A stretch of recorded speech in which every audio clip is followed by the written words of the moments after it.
시청자 여러분 안녕하십니까? 헬로티비 뉴스입니다. 은평구가 청년 월세 지원 사업을 확대 추진합니다. 은평구는 서울시 25개 자치구 최초로 마련한 은평형 청년 월세 지원 사업을 확대 시행한다고 밝혔습니다. 구는 지원 인원을 65명에서 70명으로 늘리고 임차보증금 기준을 6천만 원 이하에서 8천만 원 이하로 완화했습니다. 지원 대상은 은평구에 주민등록을 두고 있는 19세에서 39세 무주택 1인 가구입니다. 신청 자격은 공고일 기준 임차보증금 8천만 원 이하 관리비를 제외한 월세 60만 원 이하의 건물에 거주하는 무주택자로 기준 중위소득 150% 이하여야 합니다. 단 재산이 1억 원을 넘거나 국민 기초생활수급자 등은 대상에서 제외됩니다. 지원을 원하는 청년은 다음 달 13일까지 은평구청 누리집을 통해 온라인으로 신청하면 됩니다. 양천구가 설 명절을 맞아 오는 23일부터 이틀간 양천공원에서 직거래 장터를 운영합니다. 전국 43개 지자체, 73개 업체가 참여하는 이번 직거래 장터에서는 제철 과일과 수산물 한과 등 지역 특산물과 제수용품을 합리적인 가격에 구매할 수 있습니다. 양천구는 직거래 장터 이용객 편의를 위해 자율 포장 부스를 마련하고 구매 고객에게는 공영주차장 1시간 무료 주차권을 제공합니다. 직거래 장터 판매 수익금은 참여업체의 자발적 모금을 통해 관내 그룹홈에 거주하는 아동과 청소년에게 전달될 예정입니다. 공공시설 복합화 사업을 통해 주차장이 부족한 가련동과 불광동 지역에 총 200면 규모의 공영주차장이 들어섭니다. 은평구는 민선 8기 공약 사업으로 추진 중인 가련초 복합화 사업과 불광이동 세장골 공영주차장 복합화 사업이 순조롭게 진행되고 있다고 밝혔습니다. 가련초 복합화 사업은 학교 유휴부지를 활용해 150명 규모의 지하주차장과 다목적 체육관을 짓는 사업입니다. 가련초 그린스마트 미래학교 개축 사업과 함께 진행되며 2028년 12월 준공을 목표로 오는 5월 착공 예정입니다. 불광이동 세장골 공영주차장 복합화 사업은 기존 노후화된 공원과 주차장을 하나로 합쳐 상부에는 어린이 공원과 전망대를, 하부에는 지하 2개층 50명 규모의 공영주차장을 조성하는 사업입니다. 지난해 1월에 공사에 들어가 현재 62%의 공정률을 보이고 있으며 올해 말 준공 예정입니다.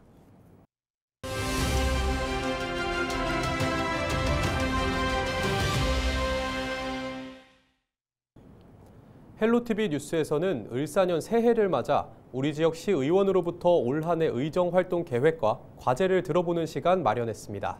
오늘은 성음재 서울시의회 더불어민주당 대표의원을 만나봅니다.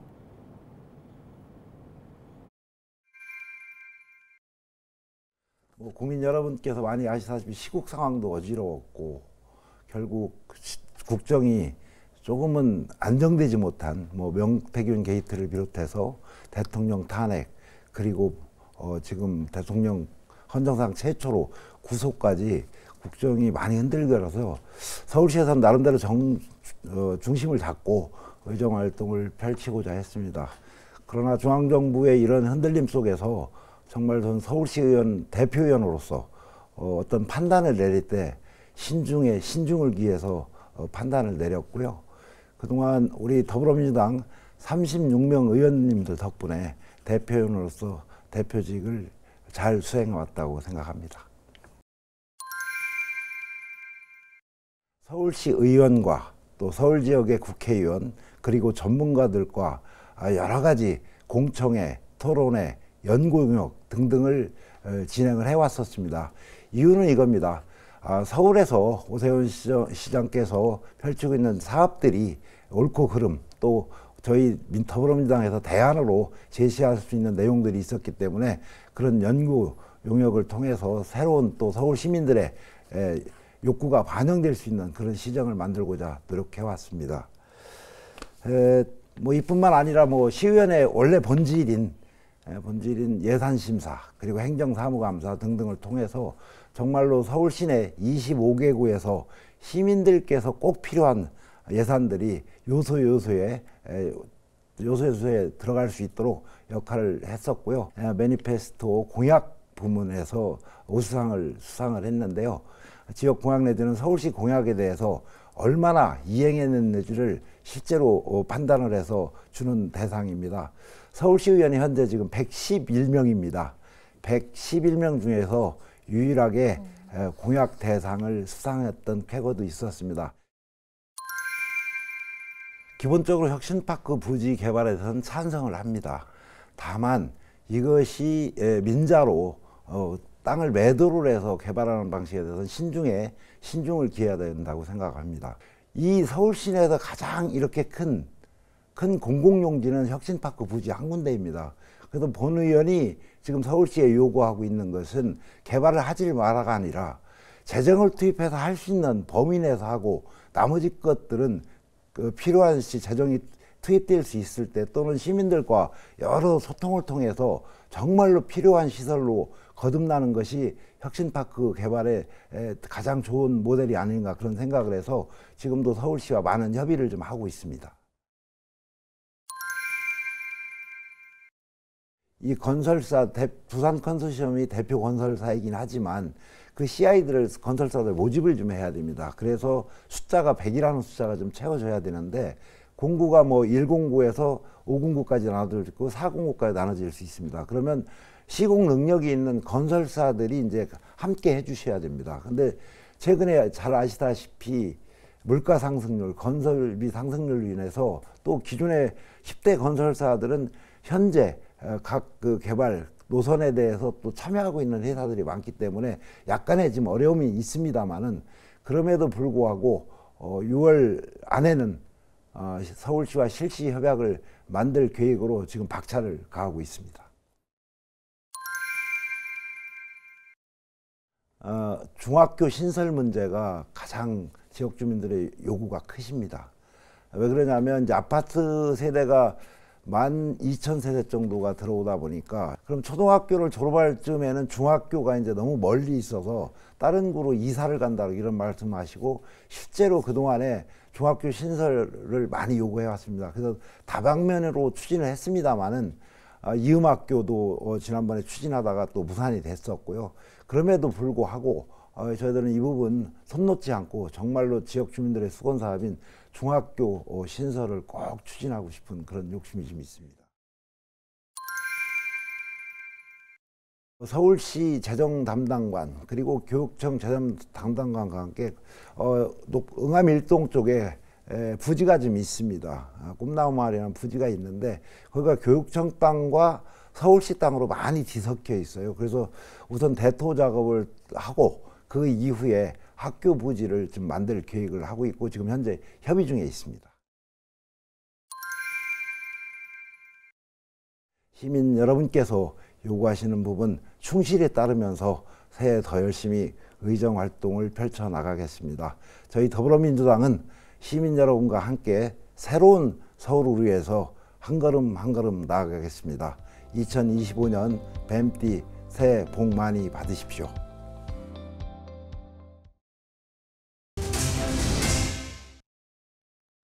설 연휴가 다가오면서 명절 선물과 제수용품 소비가 늘고 있습니다. 하지만 온라인 소비 증가로 전통시장을 찾는 발길이 점점 줄고 있습니다. 이관성 기자가 보도합니다. 인천의 한 농산물 도매 시장입니다. 설 연휴가 다가와 점포 매대에는 선물용 과일들이 가득합니다. 상인들은 명절 과일 선물을 미리 구입해 보내려는 손님들을 기다리고 있습니다. 하지만 명절 특수는 아직 보이지 않습니다. 해년마다 조금씩은 달라져요. 해년마다 명절 때 보면 항상 좀 달라요. 그전 같으면 이제 회사 같은 데서 택배들도 많이 하고 이제 본인들 조그맣게 친지 지인들한테 보내기도 하고 그런데 올해는 많이 줄어들었다고 하는 것 같아요. 설 연휴 대목을 기대하는 곳은 전통시장도 마찬가지입니다. 명절 선물이나 제수용품을 대형 유통마트보다 10에서 20% 이상 싸게 살 수 있지만 손님들의 발길이 예전 같지 않습니다.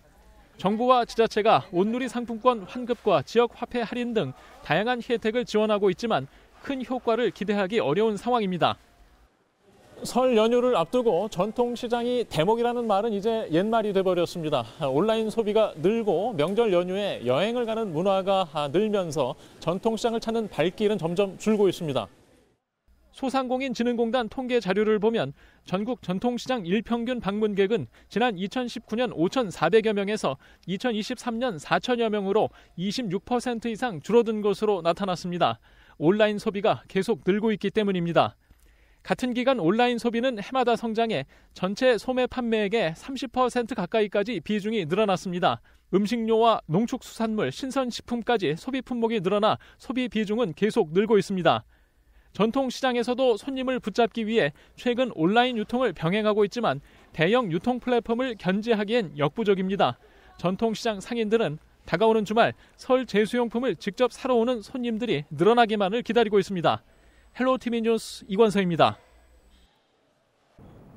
올해 설 차례상 비용은 서울 전통시장 기준 22만 원이 들 것으로 보입니다. 서울시 농수산식품공사가 발표한 설 차례상 비용을 보면 전통시장 구매 비용은 22만 4천 원으로 대형마트 기준 25만 8천 원보다 13.4% 저렴한 것으로 나타났습니다. 전통시장은 대형마트보다 배와 곶감, 고사리와 대파, 동태와 돼지고기 등이 저렴했고 대형마트는 사과와 무, 쌀과 밀가루 등이 전통시장에 비해 저렴했습니다. 한편 가락시장에 인접한 가락몰의 구매 비용은 21만 4천 원으로 지난해에 비해 5.3% 상승했지만 전통시장에 비해 4.3%, 대형마트와 비교해 17.1% 가격이 낮았습니다. 경기도가 20일 전세피해지원센터 피해상담 물건을 1회 이상 중개한 511개 개업 공인중개사를 대상으로 부동산 중개거래에 대한 불법행위를 점검한 결과 78개 업소의 불법행위 85건을 적발했다고 밝혔습니다. 경기도는 시군합동으로 지난해 10월 21일부터 12월 13일까지 특별점검을 진행했습니다. 점검 대상은 경기도 전세피해지원센터 피해상담 물건을 1회 이상 거래한 공인중개사 400여 곳과 도내 시군에서 신축빌라 밀집 지역 등을 고려해 선정한 공인중개사 67곳 등 총 511곳입니다. 경기도는 85건 가운데 임대차 계약을 중개하면서 중개 수수료를 초과해 받은 10건을 포함해 12건을 수사 의뢰했습니다. 그동안 전세 피해 접수와 지원이 서로 다른 기관에서 진행돼 시민들이 불편을 겪었지만 앞으로는 통합 운영돼 불편이 해소될 것으로 보입니다. 인천시는 전세 피해 지원과 관련된 시민 불편을 해소하기 위해 기존의 이원화된 지원 체계를 부평에 위치한 인천시 전세 피해 지원센터로 통합 운영한다고 밝혔습니다.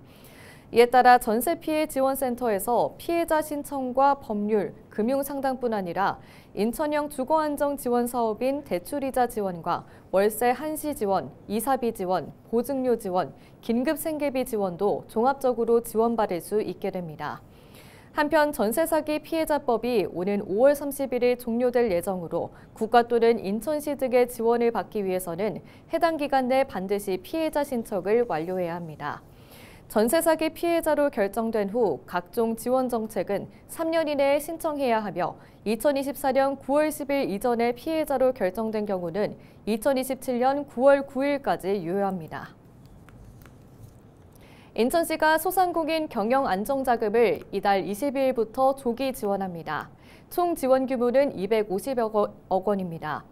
수행기관은 인천신용보증재단과 신용보증협약을 맺은 은행이며 신한과 농협, 하나, 국민, 우리, 카카오 등이 대출 실액을 담당합니다. 지원 대상은 경제적 부담으로 위기에 처한 인천 소재의 소상공인으로 업체당 최대 3천만 원까지 대출이 가능합니다. 상환 방식은 1년 거치 후 5년간 매월 분할 상환으로 진행되며 대출이자는 1년차 2%, 2, 3년차 1.5%를 인천시가 지원합니다. 보증 수수료는 연 0.8% 수준으로 운영됩니다. 신청은 이달 20일부터 자금 소진 시까지며 소상공인은 온라인 보증드림 앱을 통해 신청하거나 사업장이 위치한 인천 신용보증재단 지점에 방문 접수하면 됩니다. 이상으로 뉴스를 마칩니다. 시청해주신 여러분 고맙습니다.